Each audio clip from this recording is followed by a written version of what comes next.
एक ऐसी toy factory जहां कभी हजारों बच्चे और बहुत से लोग खुशियां लेकर जाया करते थे। लेकिन एक दिन वहां काम करने वाला हर इंसान बिना किसी निशान के गायब हो गया। और सबसे डरावनी बात, आज भी वो फैक्ट्री खाली नहीं है, क्योंकि उसके अंदर आज भी कुछ जिंदा है।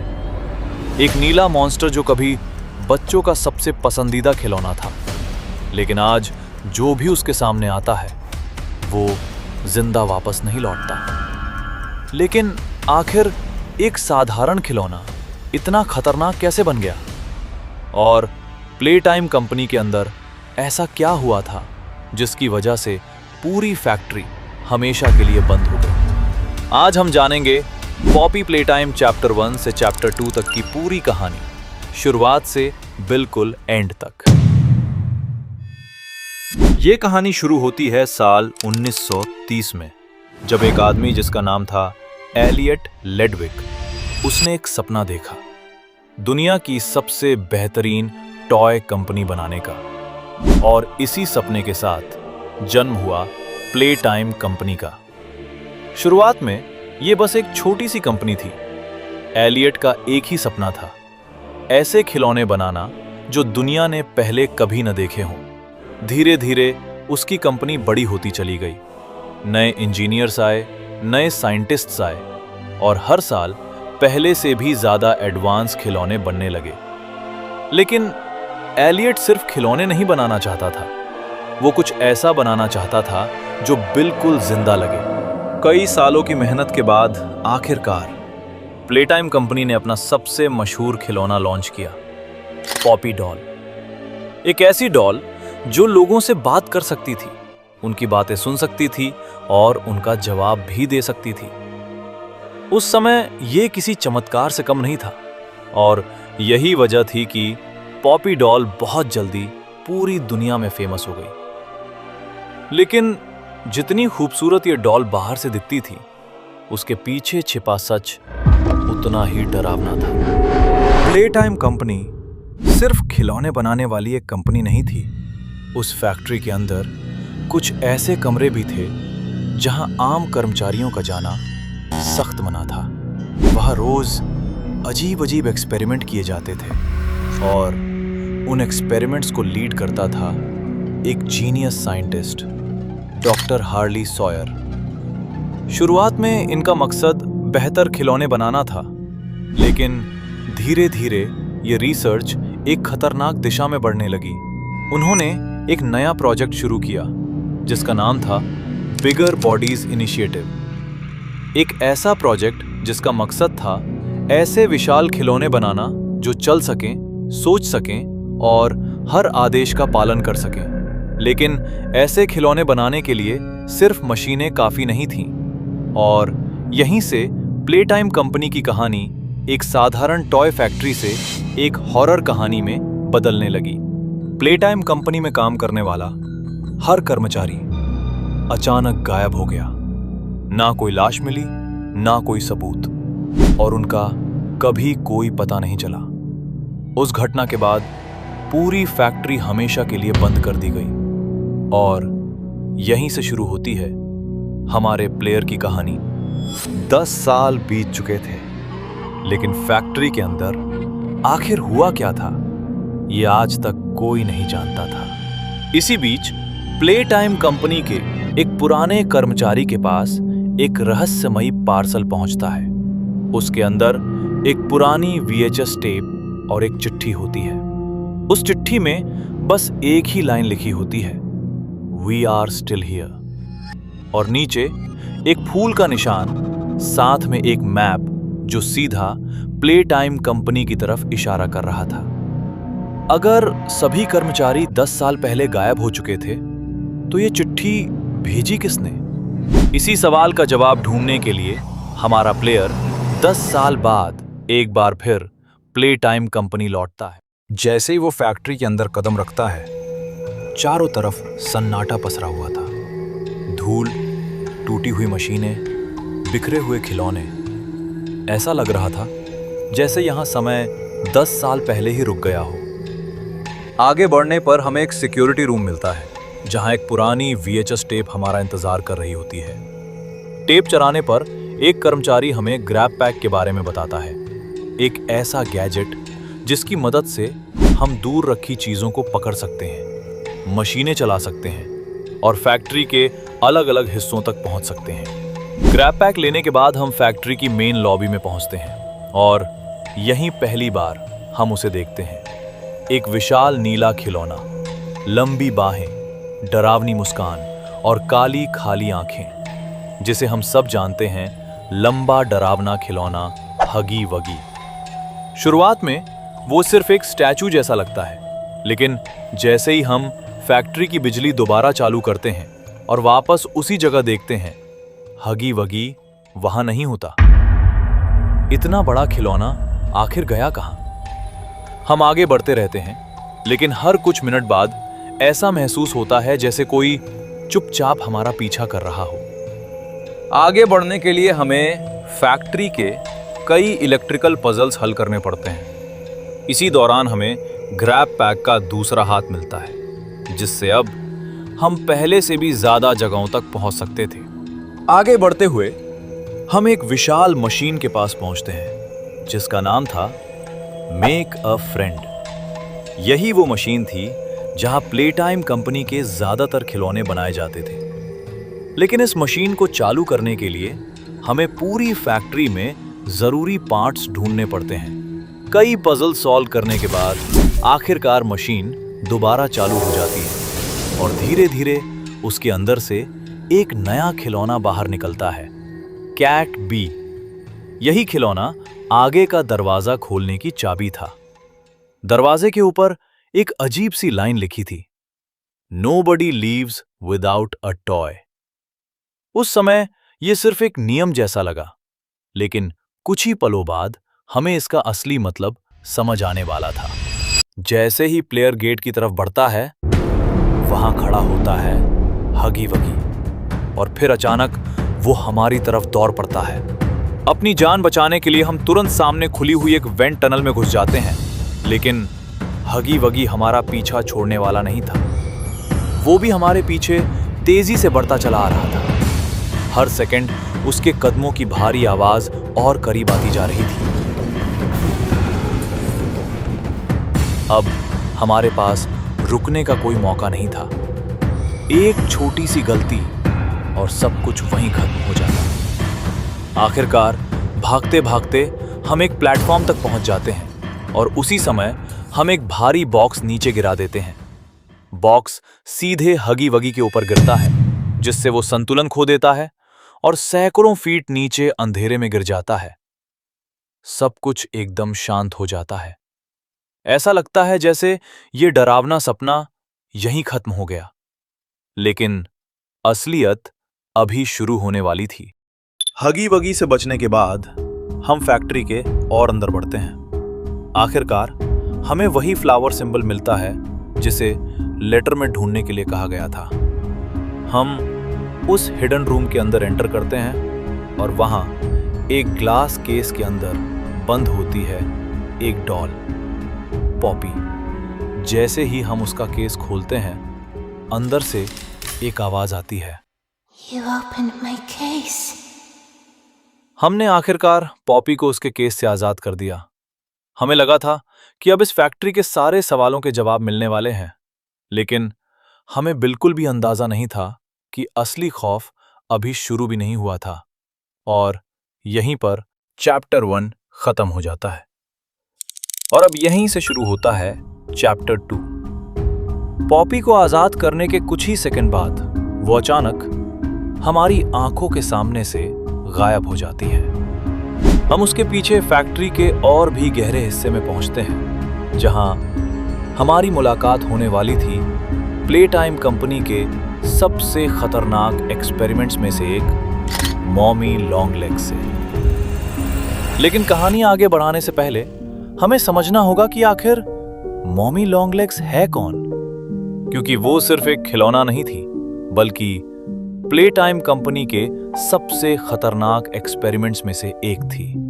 1991 में प्लेटाइम कंपनी ने मॉमी लॉन्ग लेग्स नाम का एक नया खिलौना लॉन्च किया। यह खिलौना अपने लंबे स्ट्रेची हाथों और पैरों की वजह से बच्चों के बीच बहुत जल्दी पॉपुलर हो गया। लेकिन जैसा कि हम चैप्टर 1 में जान चुके हैं, प्ले टाइम कंपनी सिर्फ खिलौने नहीं बनाती थी, वो जिंदा खिलौने बनाती थी, यानी इंसानों को खिलौनों में बदल देती थी। इसी सीक्रेट प्रोजेक्ट का नाम था बिगर बॉडीज इनिशिएटिव, और इसी प्रोजेक्ट के दौरान एक छोटी बच्ची जिसका नाम था मैरी पेन, उसे चुन लिया गया एक्सपेरिमेंट 1222 के लिए। उस मासूम बच्ची को मॉमी लॉन्ग लेग्स के शरीर में बदल दिया गया और वो बन गई प्ले टाइम कंपनी की नई लिविंग टॉय।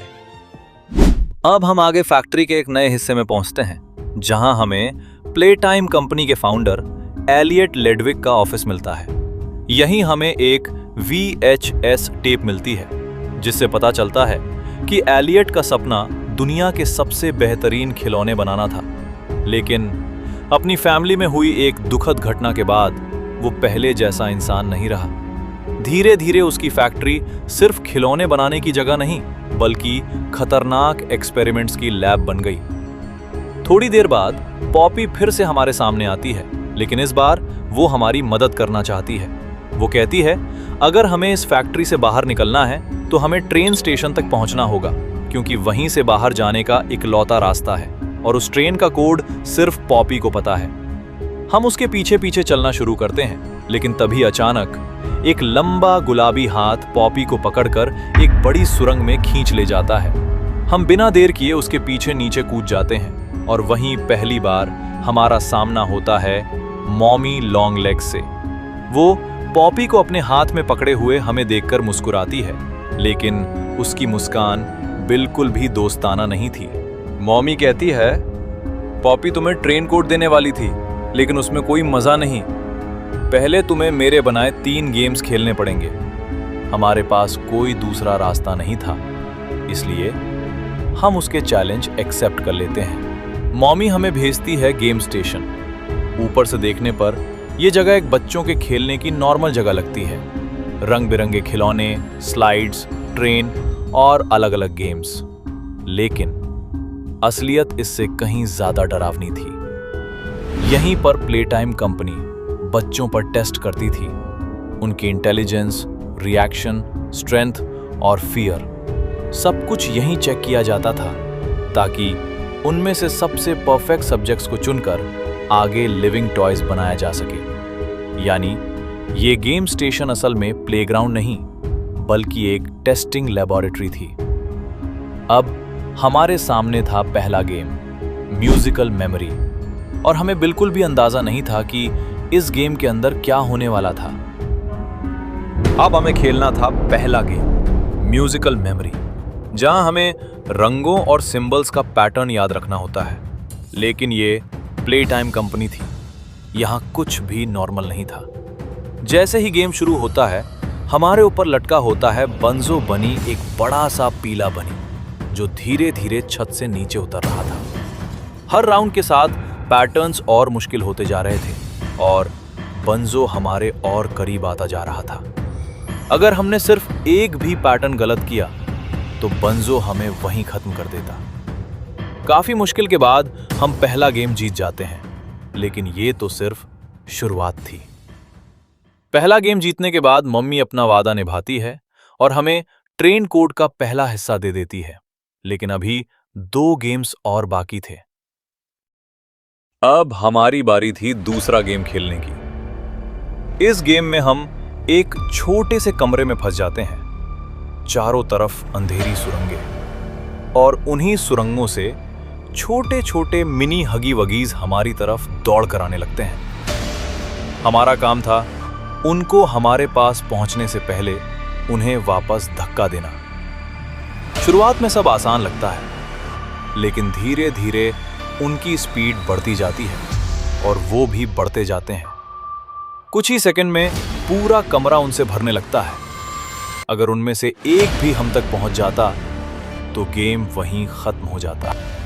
किसी तरह हम ये गेम भी जीत जाते हैं।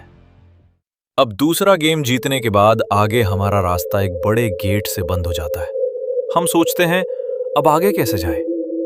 तभी अंधेरे में एक लंबी सी परछाई दिखाई देती है।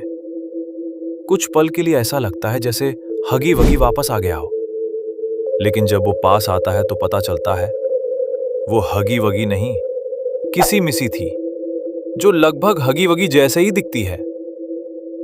हम सोच रहे थे कि वो भी हम पर हमला करेगी, लेकिन उसने ऐसा कुछ नहीं किया।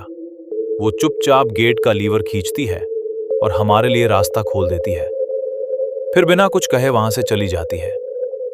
ये साफ था कि सारे लिविंग टॉयज खूंखार नहीं थे, कुछ के अंदर अभी भी इंसानियत का एक हिस्सा बाकी था।